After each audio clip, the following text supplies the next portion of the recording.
मुगलों का युग भारतीय इतिहास का एक बहुत ही महत्वपूर्ण युग था। मुगल काल में भारत अपने स्वर्ण युग के चरम पर था, लेकिन वहीं कुछ इतिहासकार हमें बताए गए और दिखाए गए मुगल काल को एक तरफा बताते हैं, उसे असल ज़िंदगी से अलग बताते हैं। मुगलकालीन इतिहास को लेकर इतिहासकारों के दो अलग गुट हैं, जिनमें से एक बताते हैं कि मुगल एक अच्छे और कला प्रेमी शासक थे, वहीं दूसरे मानते हैं कि मुगलों ने इतिहास को अपने मन मुताबिक लिखवाया है, जिसमें मुगलों ने अपने बारे में सिर्फ अच्छी बातों का जिक्र किया है, मगर अपने दूसरे चेहरे के बारे में नहीं बताया, जो कि कुछ तस्वीरों को देखने के बाद पता चलता है कि मुगल कितने अय्याश हुआ करते थे। आइए जानते हैं इस वीडियो में मुगलों की अय्याशियों के बारे में। लेकिन वीडियो शुरू होने से पहले अगर आप चैनल पर नए हैं या आपने अभी तक चैनल को सब्सक्राइब नहीं किया है, तो चैनल को सब्सक्राइब करना और बेल आइकन दबाना बिल्कुल ना भूलें, जिससे आगे भी आपको ऐसी वीडियोस मिलती रहें। कुछ इतिहासकारों के अनुसार मुगल कला प्रेमी और अच्छे शासक बताए गए हैं, वहीं कुछ अन्य इतिहासकारों का मानना है कि मुगल अय्याश शासक से ज़्यादा कुछ नहीं थे।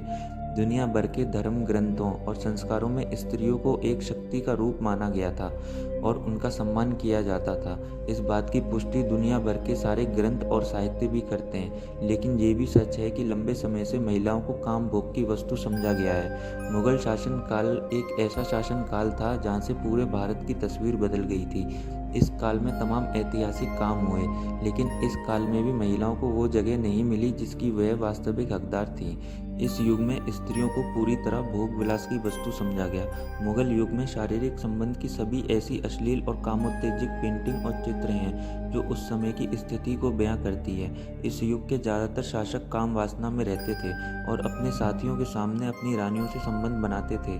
मुगल जो यौन इच्छा की जांच के लिए अपनी बेटियों के साथ भी अय्याशियाँ करते थे।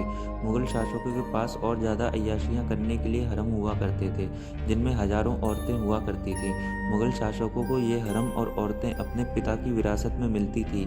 इस हरम में बड़े पैमाने पर वह औरतें होती थीं जिन्हें मुगल ज़बरदस्ती लाते थे और उन्हें सेक्स स्लेव के रूप में रखते थे। ऐसे शासक जिनके हरम में हजारों औरतें होती थीं, हजारों सेक्स गुलाम होती थीं, वह सेक्स गुलाम मुगलों को कभी प्रेम की मिसाल देने वाले और कला प्रेमी शासक नहीं बता सकते। शाहजहाँ के इतिहास की किताबों में जो चित्र बताया गया है वह उससे ठीक उल्टा था।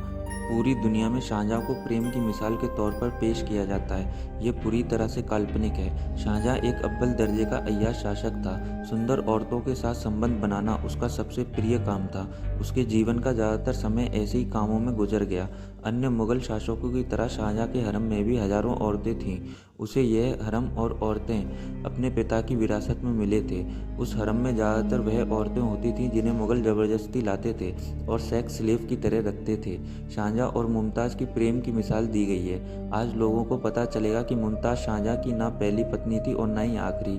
शाहजहाँ की 7 पत्नियों में से चौथे नंबर की थी। शाहजहाँ ने मुमताज़ से पहले 3 शादियाँ की थी और मुमताज़ से शादी करने के बाद भी मन नहीं भरा तो 3 शादियाँ और की। यहाँ तक कि मुमताज़ से शादी करने के 1 हफ्ते बाद ही उसकी बहन फरजाना से शादी कर ली। उससे शादी करने से पहले ही शाहजहाँ का एक बेटा था। शाहजहाँ की 7 बीवियों में से सबसे सुंदर मुमताज़ नहीं बल्कि इशरत बानो थी, जो कि शाहजहाँ की सबसे पहली पत्नी थी। शाहजहाँ से शादी करते समय मुमताज़ कुंवारी लड़की नहीं थी, बल्कि वह भी शादीशुदा थी और उसका पति शाहजहाँ की सेना में सूबेदार था, जिसका नाम शेर अफगान खान था।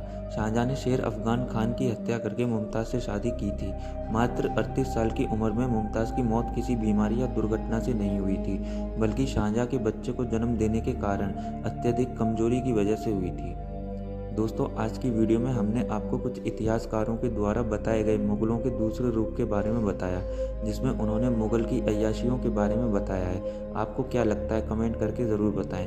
ऐसी और वीडियोस देखने के लिए चैनल को सब्सक्राइब करना और बेल आइकन दबाना बिल्कुल ना भूलें, जिससे आगे भी आपको ऐसी वीडियोस मिलती रहें।